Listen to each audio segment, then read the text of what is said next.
तो संविधान को खतरा इस परिवार से आरक्षण खत्म करने का काम ये ले रहे हैं। और उसके बाद राजीव गांधी जी ने 3 मार्च 1985 में ये बात कही थी कि ये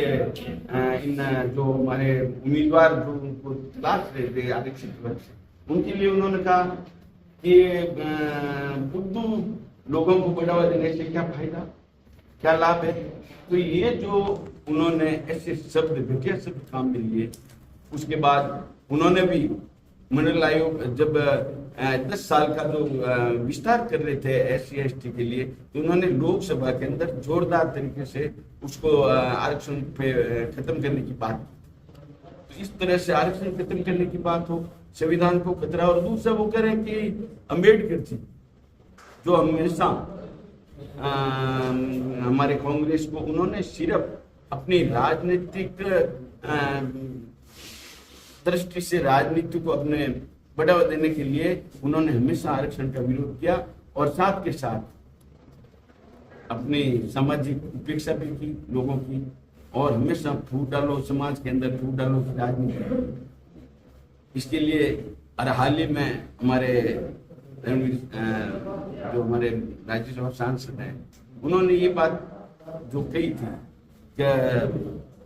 आतंकवादी की जो ये बात कर रहे हैं कांग्रेसी आजकल धरना दे रहे हैं, तो निश्चित रूप से मैं इस बात का खंडन करता हूं कि जब वो बाहर जाके खालिस्तान समर्थकों से, जिनको यहाँ उन्होंने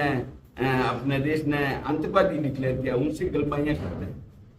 पाकिस्तान में जाके अलग बात करते हैं, अमेरिका में जाके अलग बात करते हैं, और उन लोगों को उकसाया जाता है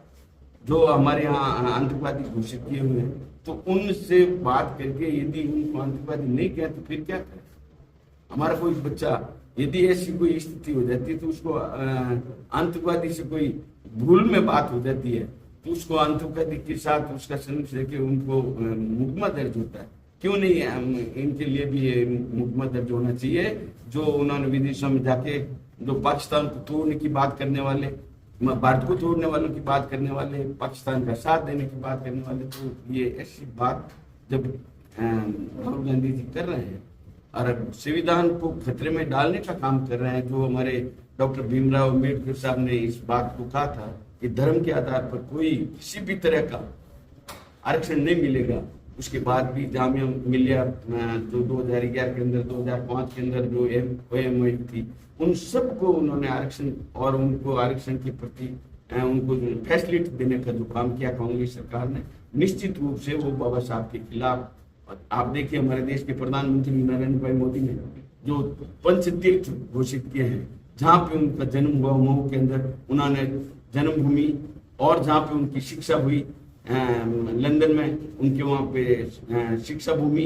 जहाँ उनकी नागपुर में दीक्षा हुई उनकी दीक्षा भूमि, और जहाँ महाप्रयाण हुआ दिल्ली के अंदर उनके वो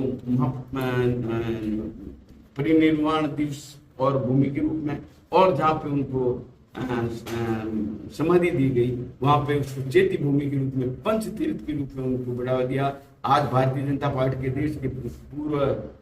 प्रधानमंत्री अटल बिहारी वाजपेयी इस बात को लेकर जो उन्होंने भारतीय रत्न दिलाया था विश्वनाथ प्रताप सिंह की सरकार में 1990 में, तो उसके पहले 1952 और 54 के जो चुनाव हुए थे, कांग्रेस ने निश्चित रूप से हमारे जो डॉक्टर बाबा भीमराव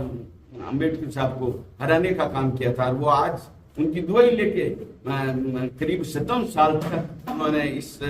नाम का फायदा लेकर अपनी राजनीतिक रोटी सेकते रहे, और अब ये कह रहे हैं कि जो हम आरक्षण खत्म कर देंगे, तो निश्चित रूप से ये संविधान के खिलाफ है और संविधान के हकीकत में लोकतंत्र के हत्यारे हैं। तो ये कांग्रेस जो सरकार या इनके जो नुमाइंदे हैं, इनके प्रतिपक्ष के नेता हैं, वो पूरे जो इनके परिवार के जो भी सदस्य हैं, वो हमेशा आरक्षण के खिलाफ रहे और लोकतंत्र को खतरे में डाला है। 90 बार जो चुनिंदा सरकारें थी उनको उन्होंने अपमानित किया।